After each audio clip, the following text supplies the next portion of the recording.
Halo, selamat datang di Gugus Kendali Mutu Online Mandiri, Kanwil Ditjen Perbendaharaan Provinsi Sulawesi Selatan. Kita akan mengikuti bersama-sama GKM yang kali ini diadakan secara online dan dapat disaksikan secara mandiri. Untuk tema kali ini akan dibawakan oleh Seksi Supervisi Teknis Aplikasi Bidang Supervisi KPPN dan Kepatuhan Internal dengan topik seputar tips dan trik bekerja sebagai antisipasi tatanan kerja baru dalam rangka new normal di Kementerian Keuangan. Mari kita ikuti bersama-sama.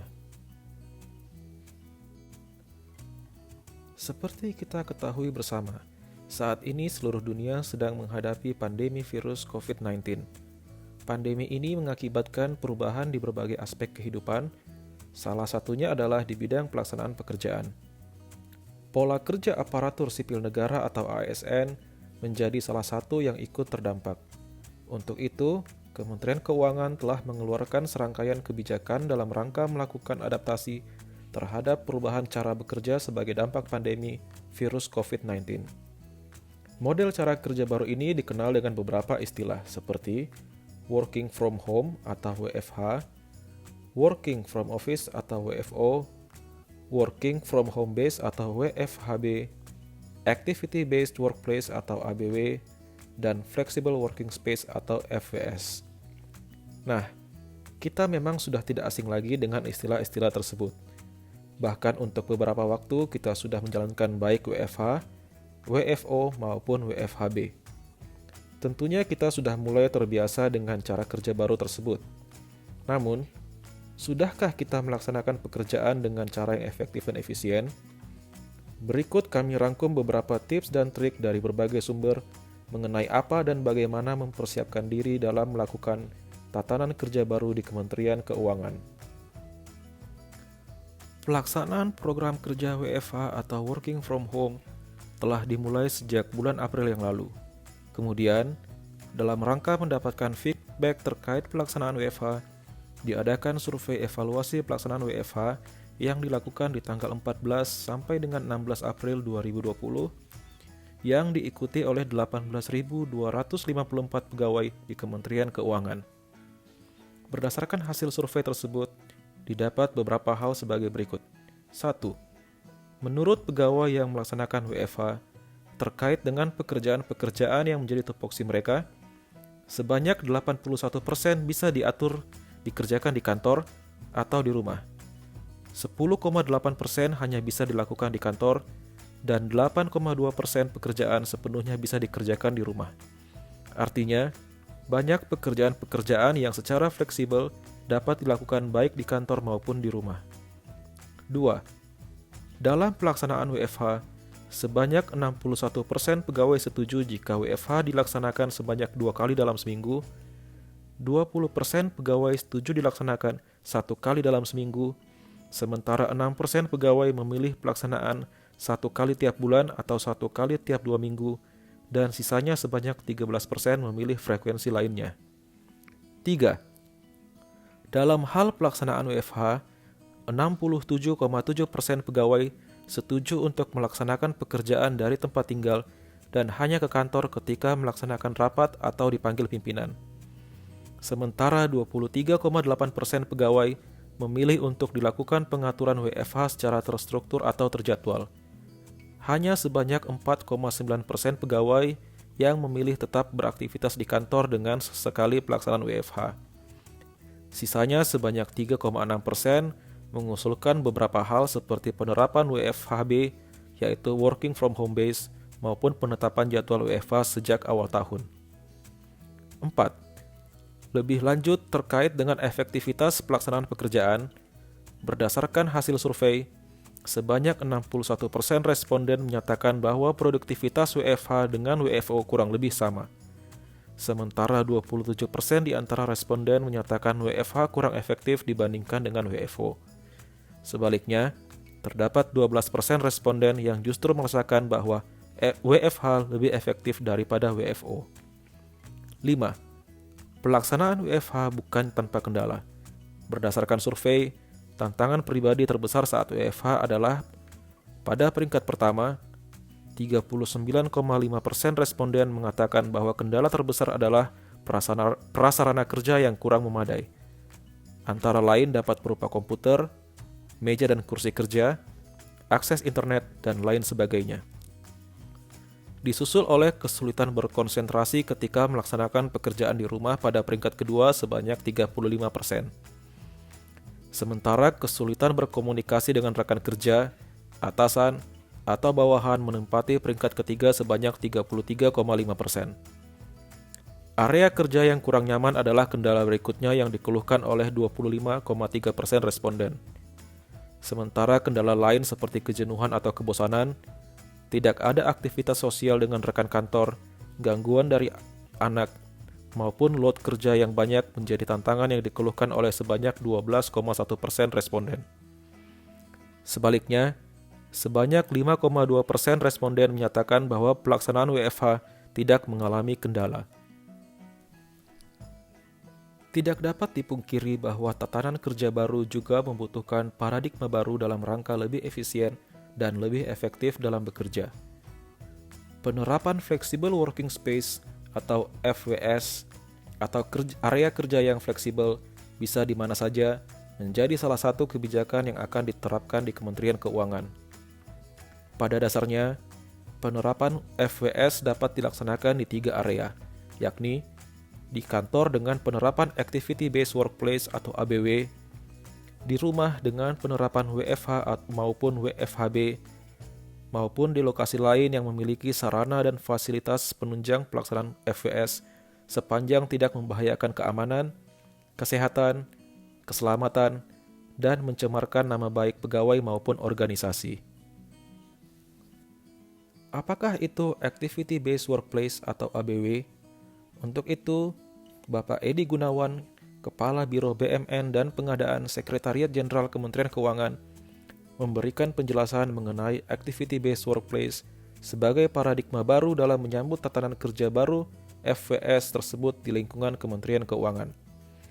Pada dasarnya, ABW adalah 1. Transformasi strategi dalam bekerja dengan mengatur ruang untuk berbagai aktivitas dalam menjalankan tugas dan fungsi organisasi dengan mempertimbangkan karakteristik organisasi dan pegawai. 2. Bertujuan untuk menciptakan lingkungan kerja yang positif, kolaboratif, menghilangkan silo-silo atau batas-batas, baik vertikal maupun horizontal, mendorong pemikiran yang kreatif, inovatif, dan berorientasi hasil sehingga kinerja pegawai dan organisasi dapat meningkat. 3. Lebih merupakan perubahan budaya dalam bekerja dan bukan hanya perubahan tata letak ruangan. Pendeknya, ABW merupakan penataan ruang kerja baru di kantor, di mana ruang kerja tertentu tidak akan secara eksklusif milik segolongan pegawai, namun menjadi milik bersama yang dapat digunakan bersama dan harus dijaga secara bersama-sama.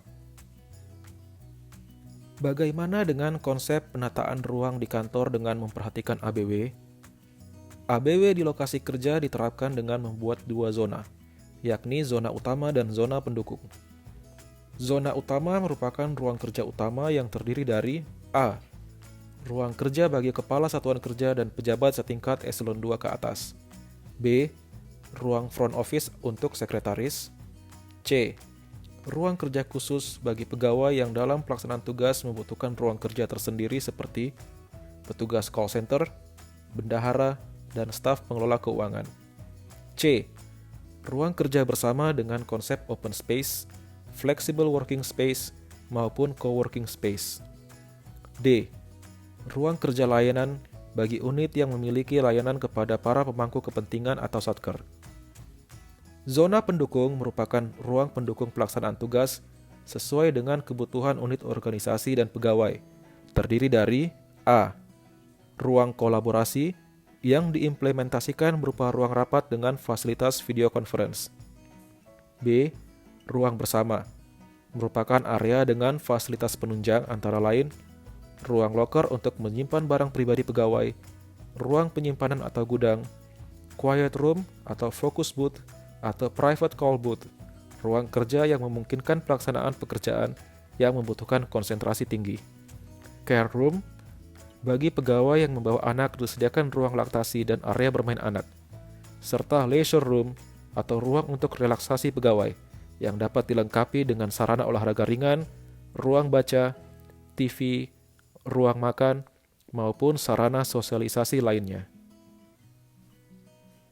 Pada intinya, dalam penerapan activity-based workplace, terdapat beberapa aturan yang menjadi kesepakatan dan harus dilaksanakan. Antara lain, 1. No dedicated seat. Artinya setiap pegawai berhak menduduki posisi kerja dimanapun di dalam ruang kerja bersama. Tidak terdapat perbedaan posisi duduk, misalnya antara pegawai bidang A dengan pegawai bidang B, bahkan antara pejabat eselon 3, pejabat eselon 4 maupun pelaksana. Semua memiliki hak yang sama dalam menempati posisi dalam ruang kerja bersama. 2. Mobile working. Karena sifat posisi duduknya yang tidak menetap, pelaksanaan pekerjaan dapat dilakukan di mana saja sepanjang dilakukan di ruang kerja tersebut. Sarana dan prasarana kerja yang digunakan juga sepenuhnya harus mendukung mobile working, seperti contohnya penggunaan laptop daripada penggunaan personal komputer. 3. Collaborative environment. ABW juga menekankan pelaksanaan pekerjaan dengan berkolaborasi. Tidak ada lagi sekat-sekat antar unit yang terjadi seperti halnya ruang kerja yang lama.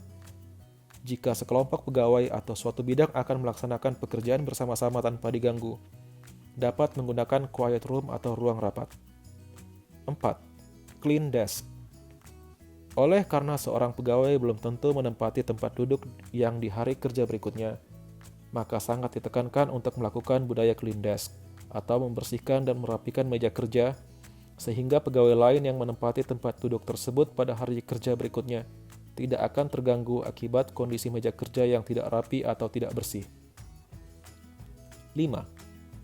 Result based. Penerapan activity-based workplace sangat mengutamakan fleksibilitas pelaksanaan pekerjaan, terutama dalam hal lokasi kerja. Untuk itu, target-target kerja harian, mingguan, dan bulanan menjadi tanggung jawab masing-masing pegawai. Tiap pegawai bertanggung jawab terhadap hasil kerjanya masing-masing. Paradigma selanjutnya adalah working from home atau WFH, yakni cara melakukan pekerjaan kantor sehari-hari di tempat tinggal pegawai. Dalam hal ini dapat berupa kos, rumah kontrakan, rumah dinas, atau bahkan untuk sebagian pegawai dapat melaksanakan di rumah sendiri alias working from home base. Tidak dapat dipungkiri, pelaksanaan WFH memiliki beberapa keuntungan, antara lain 1. Lebih fleksibel, karena pelaksanaan kerja dilakukan di rumah, sehingga waktu kerja tidak terpangkas untuk perjalanan berangkat dan pulang kantor. Suasana lebih santai, dan fleksibilitas lainnya. 2. Work-life balance meningkat. Karena pelaksanaannya di tempat tinggal dan lebih fleksibel, maka pegawai akan dengan mudah mengatur waktu kapan untuk bekerja, kapan untuk beristirahat, dan kapan untuk melakukan aktivitas-aktivitas lainnya. 3. Lebih dekat dengan keluarga. Ini merupakan salah satu keuntungan terbesar dari pelaksanaan WFH, khususnya bagi pegawai yang melaksanakan WFHB atau bagi yang keluarganya ikut ke kota tempat penugasan. Berdasarkan data yang ada, sebanyak 72,3% pegawai tinggal bersama keluarga dan 27,7% tinggal terpisah atau tidak sekota dengan keluarga. Sedangkan area ruangan di rumah yang digunakan untuk WFH antara lain 38% memilih bekerja di living room atau ruang tengah atau ruang keluarga. 22% memilih bekerja di bedroom atau kamar tidur tanpa menggunakan meja kerja khusus. 15% memilih bekerja di bedroom atau kamar tidur dengan menggunakan meja kerja khusus. 7% memilih bekerja di area kerja yang telah dipersiapkan di rumah, dan 7% sisanya memilih area-area lain yang tersedia di rumah. Hal-hal yang perlu diperhatikan dan dipersiapkan dalam rangka kelancaran pelaksanaan WFH antara lain 1. Pahami betul aturan WFH yang telah ditetapkan, seperti misalnya jam absensi, pencatatan task harian, dan sebagainya. 2. Pastikan jaringan internet dan komunikasi tersedia. 3. Atur area kerja kita di rumah. 4. Pastikan sarana komunikasi seperti HP untuk telepon, dan mengirim pesan senantiasa aktif sehingga memudahkan komunikasi. Berikut 6 langkah yang dapat dilakukan untuk mempersiapkan area kerja di rumah. Pertama, buat daftar peralatan kerja yang akan digunakan. Tentunya peralatan kerja untuk tiap-tiap pegawai berbeda berdasarkan tupoksi masing-masing. Pada umumnya, peralatan kerja yang diperlukan adalah laptop, kabel extension untuk colokan listrik, dokumen, alat tulis, dan sebagainya.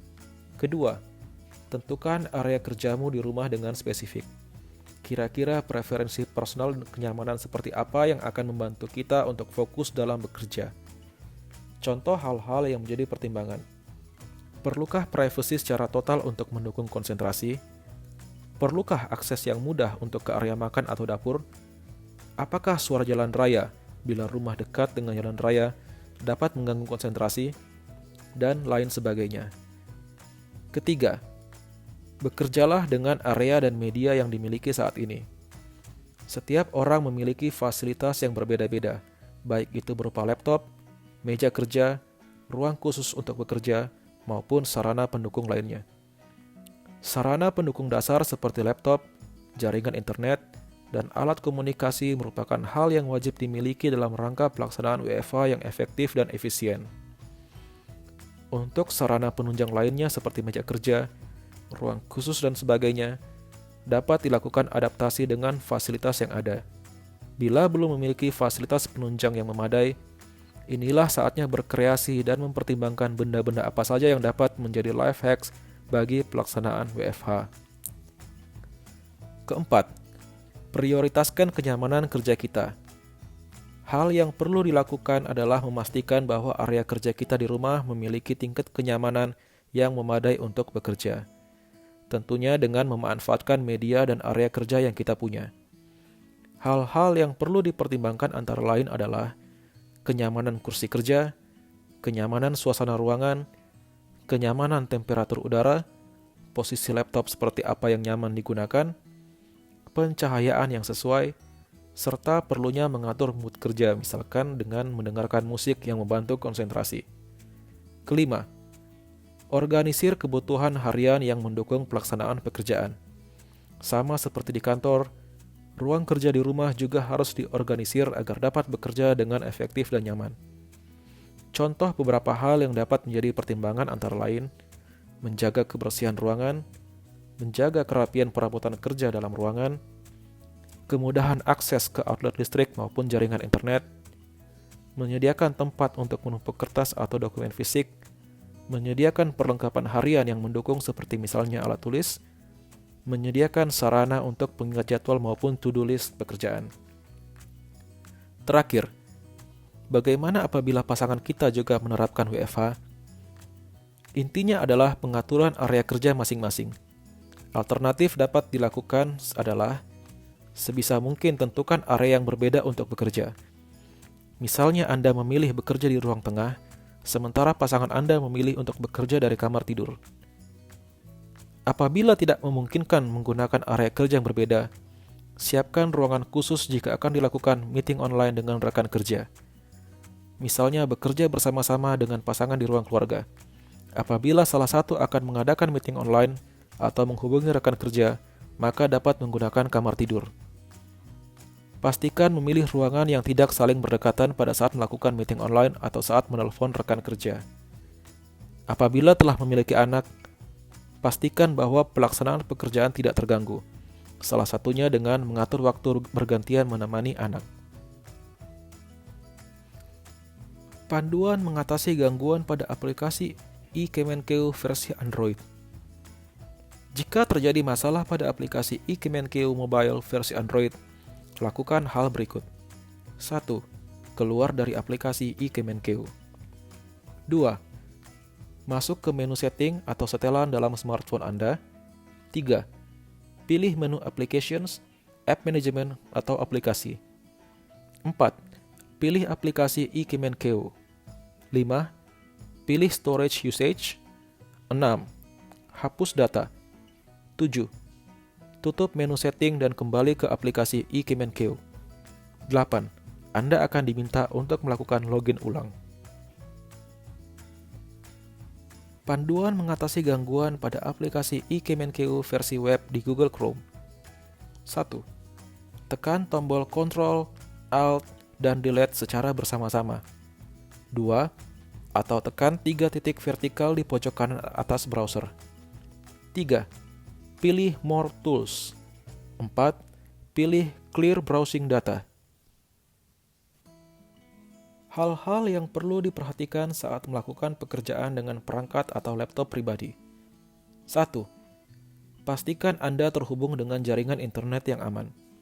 Usahakan untuk menggunakan jaringan internet sendiri dan jangan bergantung kepada free wifi yang tersedia di kafe bila bekerja di kafe atau tempat-tempat umum lainnya, terutama apabila harus melakukan akses dokumen, portal, atau sistem internal kantor. 2. Pastikan keamanan perangkat Anda, antara lain dengan melakukan update sistem operasi dan antivirus secara berkala. Jangan sembarangan membuka link atau website tertentu yang tidak berhubungan dengan pekerjaan. Dan hindari mengakses hal-hal yang tidak berhubungan dengan pekerjaan via internet pada saat bekerja. 3. Siapkan tools-tools yang akan digunakan untuk bekerja. Misalnya seperti VPN FortiClient untuk mengakses intranet kantor. Hindari menggunakan program VPN bajakan maupun free VPN yang banyak ditawarkan di internet.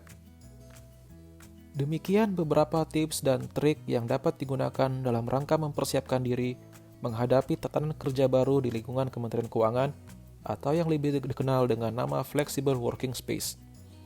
Semoga apa yang kami sampaikan dapat meningkatkan efektivitas dan efisiensi pekerjaan Bapak Ibu semua.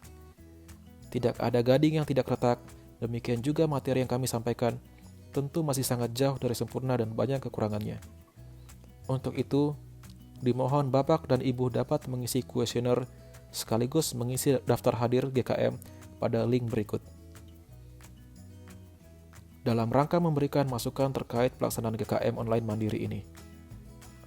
Atas atensi dan feedback yang diberikan, kami ucapkan terima kasih. Tetap semangat dalam bekerja. DJPB, mantap!